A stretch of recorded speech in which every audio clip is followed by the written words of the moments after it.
Good morning मैत्रिणींनो, कशा आहात तुम्ही? सकाळचे 7 वाजलेत. मी आणि लाडू दूध घेण्यासाठी आलो होतो आणि लाडूसाठी थोडंसं खाऊ पण घ्यायचं तर खाऊ वगैरे घेऊन आम्ही घरी परत वापस आलो आणि फ्रेश वगैरे होऊन मी माझ्या स्वयंपाकाला लागले. स्वयंपाकामध्ये आज मी पोळी भाजी बनवणार होते. पोळी वगैरे लाटून घेतलं आणि हे बघा माझी पोळी किती छान फुगत होती. तिला मी थोडंसं वरतून तेल लावलं म्हणजे ती अजूनच फुगत होती.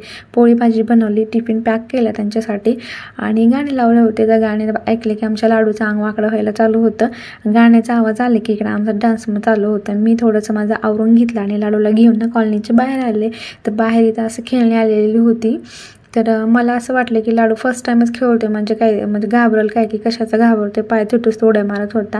तिकडं उड्या मारण ह्याचं होतं का नाही, इकडं गाडी दिसली त्याला तर म्हणे मम्मा मला गाडीमध्ये बसायचं. गाडीमध्ये बसला आणि त्याला असं वाटतं की मी आता पप्पा एवढा मोठा झालो काय की स्टेअरिंग वगैरे फिरवत होता आणि त्याला वाटतं की स्टेअरिंग फिरवलं म्हणूनच गाडी पळते काय की, आणि खूप एन्जॉय करत होता तो. आणि त्याच्या चेहऱ्याचे एक्सप्रेशन पण बघा, मी इकडे बोलते तरी तो माझ्याकडे बघण्याला तयारसुद्धा नव्हता.